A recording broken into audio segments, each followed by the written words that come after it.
Les ETF à gestion active d'ARK ont beaucoup fait parler d'eux dernièrement, et pour cause. Ils affichent des performances qui sont vraiment impressionnantes.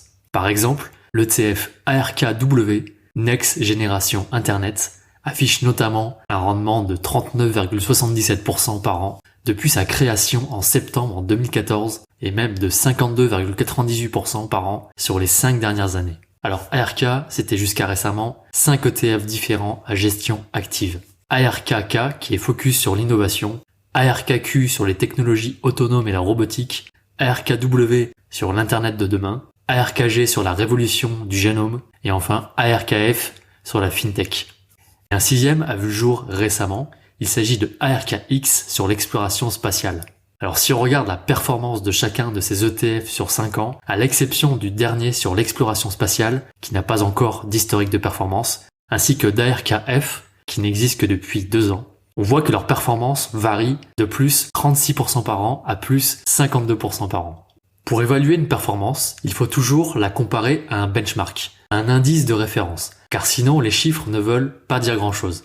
Comme les ETF d'ARK contiennent une très large majorité d'entreprises américaines, l'indice de référence auquel on pourrait penser en premier est le S&P 500, l'indice phare du marché américain. Et si on compare la performance des ETF ARK avec le SP500, on se rend compte qu'il n'y a pas vraiment photo, et que le SP500 est loin derrière avec ses 16,29% par an de croissance moyenne sur 5 ans. Est-ce que cela veut dire pour autant que vous avez intérêt à investir dans les ETF d'ARK ? Eh bien pas forcément, même si on peut reconnaître que la performance est impressionnante. Déjà, ce n'est pas parce qu'un investissement s'est très bien comporté récemment qu'il va continuer à le faire, et c'est encore plus le cas pour les fonds à gestion active, car si on parle bien d'ETF, les ETF d'ARK sont en fait des fonds actifs qui sont enveloppés dans des ETF. Mais ce sont avant tout des fonds actifs. Et l'histoire nous dit qu'en moyenne, les fonds actifs qui ont réalisé de bonnes performances sur une période ont tendance à souffrir lors de la période suivante. Ensuite, on peut aussi revenir sur le benchmark le plus approprié pour évaluer la performance des ETF ARK. Est-ce que le SP500 est l'indice le plus approprié ? Pas forcément, car si les ETF ARK sont très orientés sur les États-Unis, ils sont aussi et avant tout très orientés sur les nouvelles technologies et plus particulièrement sur les technologies disruptives. Et ça tombe bien, car il y a des indices dont on peut se servir. Il y a en premier le Nasdaq, l'indice phare des valeurs technologiques américaine, qui avec ses plus 25% par an, se rapproche déjà un peu plus de la performance d'ARK. On peut être encore plus fin, car ARK investit beaucoup sur les technologies disruptives dans le domaine de l'information, de la digitalisation, du e-commerce, des mobilités futures, de la génétique, de la robotique, etc. Et si on regarde la performance de ces indices sur les 5 dernières années, eh bien on se rend compte qu'ils ont tous une performance proche de 30% par an. Donc si on compare la performance des ETF ARK avec des indices sectoriels assez proches, eh bien on commence un peu à relativiser la performance des ETF ARK. Cela dit, cela ne suffit toujours pas à expliquer toute la performance obtenue par Cathie Wood. Et pour ça, je vous propose de regarder plus en détail la composition de l'ETF ARKW, donc le Next Generation Internet, qui a été le plus performant.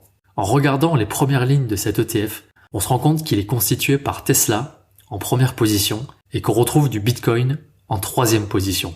Or, on a là 2 actifs qui ont eu des performances vraiment exceptionnelles dernièrement, je ne vous apprends rien. Et si on regarde leurs performances annuelles, on voit que le Bitcoin a vraiment explosé en 2017, même s'il est à nouveau en hausse depuis mi-2020. Quant à Tesla, la société a vraiment explosé en 2020. Logiquement, on peut donc s'attendre à ce qu'un ETF qui soit surpondéré en actions Tesla et en Bitcoin ait connu des années fastes en 2017 et en 2020.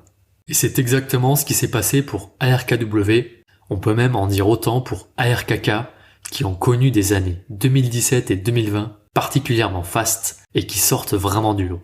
Si on observe alternativement la performance de Tesla et du Bitcoin d'un côté et celle des ETF ARK de l'autre, la concomitance des performances en 2017 et en 2020 est assez flagrante. Je précise cependant que comme les ETF ARK sont à gestion active, leur composition évolue et elle n'est peut-être pas exactement la même qu'en 2017. Est-ce que les ETF ARK avaient du Bitcoin en 2017 ? Je n'en sais rien, mais en tout cas, si on regarde cette année-là, le Bitcoin est le seul actif qui a vraiment crevé le plafond. Et donc ce n'est peut-être pas un hasard. Alors je me suis amusé à reconstituer la performance d'un portefeuille fictif qui serait composé à 86% par le Nasdaq, avec 7% d'actions Tesla et 7% de Bitcoin. Alors certes, ce n'est qu'une répartition qui copie assez grossièrement l'ETF ARKW, mais le but est d'avoir des valeurs techno avec une surpondération en actions Tesla, ainsi qu'une touche de Bitcoin. Et il faut avouer que le résultat obtenu est assez troublant, puisqu'on se rend compte qu'on obtient une courbe de performance qui est vraiment très similaire à celle de l'ETF ARKW.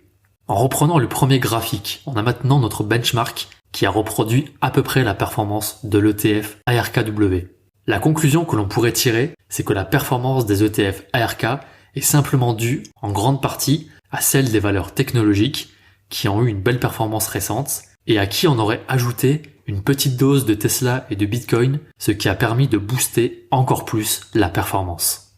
Maintenant, où est-ce que je veux en venir en essayant de décomposer la performance des ETF ARK? On pourrait d'abord se dire que Cathie Wood n'est pas si douée que ça finalement, car elle doit probablement et en grande partie sa performance à la flambée du Bitcoin, de Tesla et des valeurs techno ces dernières années. Et il y a beaucoup d'investisseurs qui ont soit du Bitcoin, soit des actions Tesla en portefeuille, soit les deux. Et on pourrait donc se dire finalement qu'elle a eu un peu de chance, car si Tesla et le Bitcoin n'avaient pas eu une telle progression, il y a fort à parier qu'on parlerait beaucoup moins aujourd'hui d'ARK et de Cathie Wood. Pourtant, je n'attribuerai pas la performance d'ARK à la chance. En tout cas, ce n'est pas mon avis, loin de là. Car si aujourd'hui il paraît évident qu'il fallait miser gros sur le Bitcoin et sur Tesla, eh bien il faut se rendre compte que c'était beaucoup moins évident 4 ou 5 ans en arrière. Et je trouve que Cathie Wood a eu du flair en choisissant de se positionner sur des segments prometteurs qui ont d'ailleurs largement tenu leurs promesses. Et il y a sans doute beaucoup de gestionnaires de portefeuille ou même d'investisseurs particuliers qui auraient aimé avoir pris position sur Tesla et les cryptos quelques années en arrière. Donc personnellement, je ne pense pas qu'on puisse parler de chance en voyant la performance des ETF ARK. On peut parler de réussite, et il faut sans doute une dose de réussite dans l'investissement, car il n'y a pas de stratégie qui permette d'anticiper les cours. Il faut aussi avoir du flair, mais il faut surtout avoir une stratégie qui soit très bonne à la base. Car je pense qu'on ne peut uniquement provoquer la réussite que si on a mis en place une stratégie très pertinente en amont. Et sur ce point, il faut reconnaître que Cathie Wood a fait du très bon boulot jusque-là. Maintenant, ça ne présage pas de la performance future d'ARK. Mais en tout cas, j'aimerais aussi mettre en garde les investisseurs qui ont tendance à chasser la performance, c'est-à-dire à vouloir toujours investir sur ce qui a le plus monté dans les 3 ou 5 dernières années. Car chasser la performance, c'est rarement une stratégie qui fonctionne. En bourse, il y a un phénomène qu'on appelle le retour à la moyenne. Et tout actif qui connaît des performances exceptionnelles pendant un temps a tendance à souffrir de la période suivante et de subir un retour à la moyenne. Quoi qu'il en soit, et sans doute comme vous, je vais continuer de suivre avec intérêt la performance des ETF ARK. Et ce d'autant plus que ma stratégie à haut rendement, qui cherche comme ARK à obtenir de l'alpha et à battre le marché, à ceci près qu'au lieu d'investir dans des actions individuelles et dans du Bitcoin, elle consiste à suivre la tendance sur des ETF, eh bien je dois reconnaître que les 4 ETF d'ARK ont obtenu une meilleure performance sur 5 ans que ma stratégie qui n'a généré entre guillemets que 29% par an sur 5 ans. Donc je suis vraiment très impatient de voir ce qu'il va se passer lors des 5 prochaines années pour ARK. Voilà, j'espère que cette petite analyse des ETF d'ARK vous a plu et je vous dis à bientôt.